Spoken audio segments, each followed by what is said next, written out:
Hi, everybody, and welcome back to the show. This is another episode of the All Around Growth Podcast, a show that provides insight and tools to build the life and homestead of your dreams through the lens of my eyes and the stories of my life. My name is Rob Kaiser, and I am your host. Today is Monday, November 29th, 2021. We are back at it after a long holiday weekend. I hope that your weekend was as good as mine, and I'm going to share some experiences with you. And what I wanted to do initially was read a letter that I had written to my niece as part of a time capsule. It was her first birthday recently, maybe a week ago, and we celebrated her birthday on Sunday in conjunction with a Thanksgiving 2.0 at my brother's house, which was very nice. They did a fantastic job hosting Thanksgiving, and I don't think I'm going to be able to read that letter while I drive. That's not going to do it justice, and it wouldn't be safe, especially on this morning where we've got some snow on the ground and the defroster blasting while I drive down the driveway, so hopefully I can see a little bit. So with the inability to read this letter, there's a bit of a backup plan. And I figured I would just share my experiences with you guys over the 4-day weekend. Because why not? I mean, like I said, this is I'm trying to build the life and homestead of my dreams. That means something different to everybody. And hopefully the stories that I share and the observations that I make through the lenses of my eyes are entertaining enough for you to listen to, and also provide some value and insight into doing the same with your life. That is, building the life and homestead of your dreams. So the long weekend began on Thursday, and I slept in. It was glorious. Thursday was a relatively relaxing day. I ended up doing some side work. I was actually doing that Wednesday night as well, making some changes to the website that I am working on as part of a barter exchange for some services here on the homestead. I am exchanging some services for his business, and we are simply working together outside of the current financial systems, institutional systems, in order to better and improve our own lives. The early afternoon Thanksgiving was spent simply making some stuffing to share with my parents as, oh boy, I'll turn this down a little bit so we can hear. I know that sounds annoying, but guys, it's the best I can do unless I warm up the truck, and for the purposes of recording and the show, that's something I'm probably going to start doing. Also, just to make it a little bit more comfortable for the drive. But yes, I made a gluten-free stuffing, and it was very acceptable. The recipe is simple. I'll try to remember to link to it in the show notes. I linked to it in earlier episodes, but I don't measure stuff generally. I use the recipe as a baseline. But basically, I took a loaf of gluten-free bread, cut it into bite-sized pieces, crouton-sized pieces, spread them out on a cookie sheet that was oiled, drizzled some olive oil and minced garlic all over it, baked those up. While those were baking, sauteed a diced onion and a few stalks of celery, 3 or 4, whatever you feel like, depending on the size of the onion. Saute those up in olive oil. When the onions are clear, add in some diced carrots, 1 or 2, and some more garlic and some pepper. Do that for a couple minutes. Finally, add some herbs, a couple tablespoons of thyme, a couple tablespoons of sage, preferably freshly chopped, and in our case, freshly harvested from the herb garden. All we had to do was knock off a little bit of snow. These herbs are intact. They have made it several seasons in the hugelkultur raised bed, and I believe there's a little bit of warmth generating from that, and seeing as the raised bed is just a couple of feet from the southwest side of the cabin, it stays quite warm throughout the season, and we get some nice natural season extension from the plants that are in there without doing anything such as covering or anything like that. Mix that up with the breadcrumbs, and after cooking those for 10 to 15 minutes at 400 degrees, stick it in the oven for 30 minutes, 35 minutes, 40 minutes until it's done, and at 350, and there's your stuffing. Oh, don't forget the 2 cups of chicken broth or vegetable broth or whatever you want to do. The recipe was for a vegan stuffing because a lot of the recipes that I'm using on this diet are this grain-free elimination diet.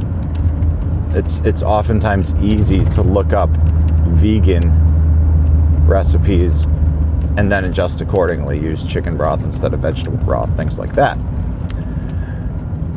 Now, Friday was a different story. I decided to even have some wine with Thanksgiving dinner over at my parents'. It was just myself, my parents. My father wasn't feeling too well, a little bit of a bug floating around. Some other people in the family were sick, kids were sick, grandma and grandpa were sick, but no big deal. A little bit of a cold. They got over it.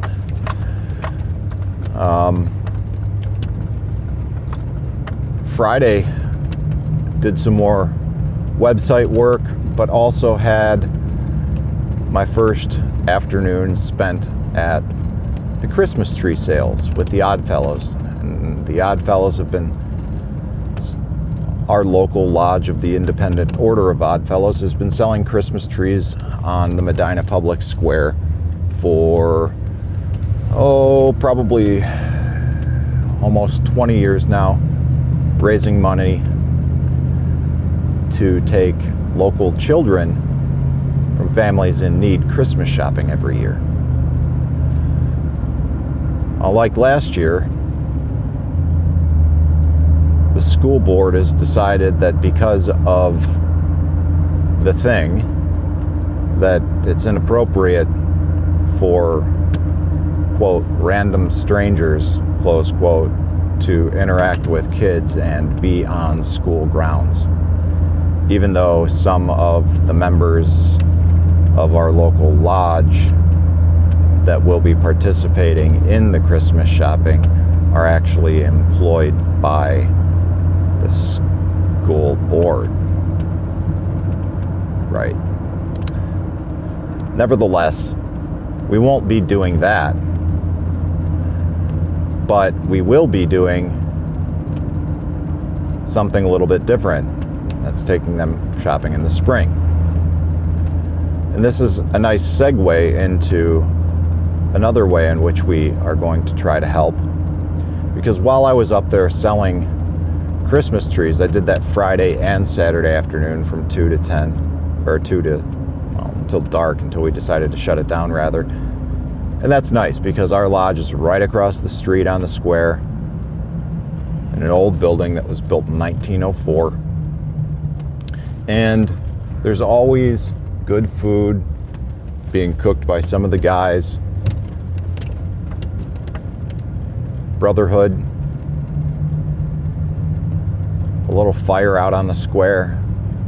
It very much replicates the scene in the Christmas Story. Except these trees don't lose all their needles like those balsams. And Saturday was basically a repeat of Friday, sleeping in late, running some errands, taking care of things, and then selling trees to help support the community. And in the midst of the tree selling on Saturday, a woman named Mary walked up, and she was carrying a basket, a gift basket. And in this gift basket were stuffed animals, a few children's books, some small toys, and the whole basket was wrapped up in plastic. And she was explaining to me that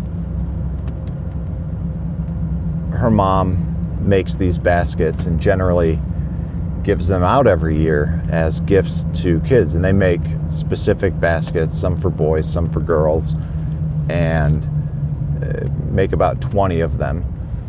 And they give them out. But this year, because we are currently living in this fear-based world, this world where everyone's afraid, people are unwilling to accept help and gifts from strangers because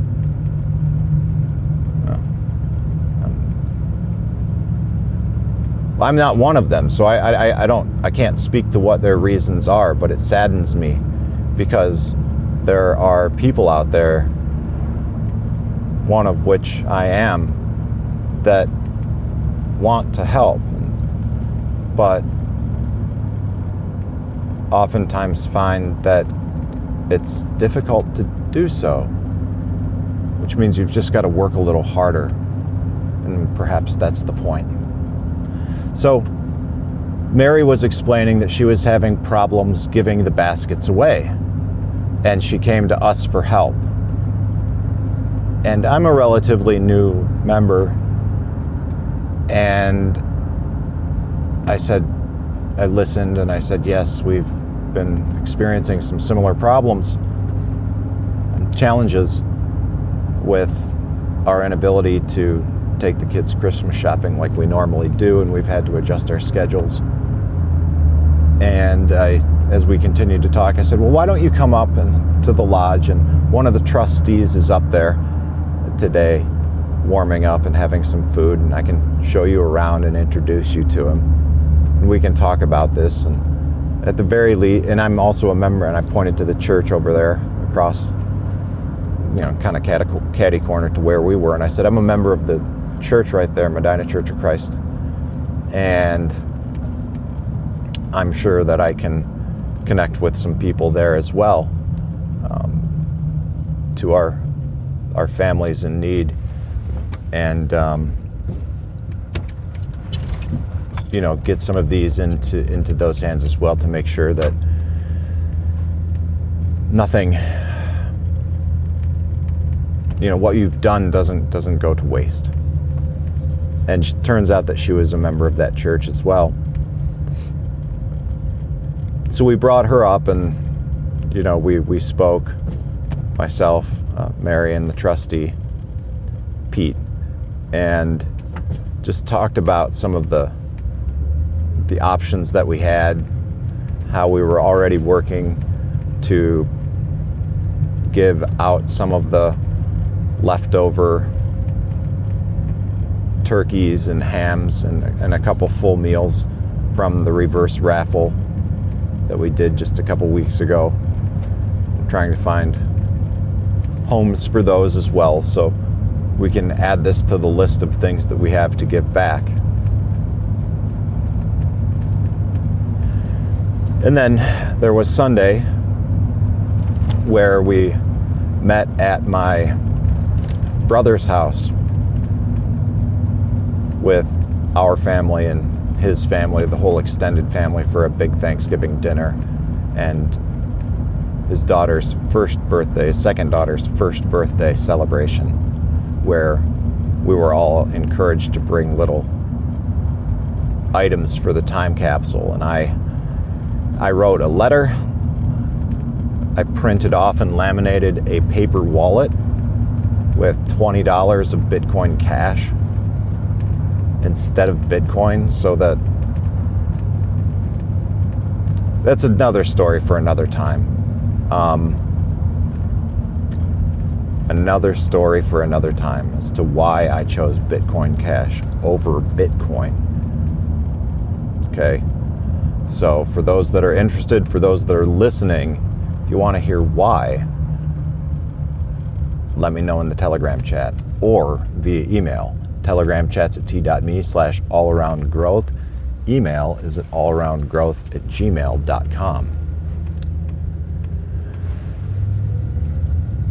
In addition to the dinner that we shared at my brother's house, I also went to a friend's house in Parma, near Cleveland, and for the first time this year, perhaps, played music, and was introduced to his sister, who lives close by in Litchfield, the town next to us, where we used to live, renting the house prior to moving out to the farm in Homestead. So soon enough, I will be playing music and have already begun executing on some of the goals in place for the 2022 year, and I'm excited about that. And would also encourage you as well to check out the 2022 goal setting worksheet that I used to get myself to the place where I am in late November, executing upon goals for 2022 already, so that when the new year finally hits, we are primed and ready to go to launch into the new year strong, already making progress on our goals instead of spending that valuable time trying to figure out where we're headed and what direction we're going to go and what it is exactly that we're going to do. No, we've done the work now. We know what we're doing. We've got a very clear plan. We're ready to modify it, but yet we can still take action today. And that's what took place yesterday. After a little bit of planning and coordination with current plans, and I am happy to report and very pleased that it was the icing on the cake for the day yesterday, and something that was needed after somewhat of a saddening experience, some difficult dialogue with my new friend Mary, our new friend Mary, because while there are challenging times in this world, there are still plenty of people out there working hard to do good, working hard to give back, working hard to connect with others who are doing the same. And that's what this is all about in the Telegram chat. We're simply connecting with others who are on a similar path with similar goals and a similar trajectory in life, sharing our own life experiences, because this life is short, and what we're all doing is simply walking each other home, oftentimes, or at least it sure seems that way. So if you want to do so with people of like mind, join us in the Telegram chat, t.me/allaroundgrowth. Spread the word on social media. If you like what you hear, share the episode with a friend, family member, or a loved one. You can find information about the show in the show notes and links to all past episodes for easy reference. And that's all I've got for today, guys. This is Rob Kaiser, and thank you.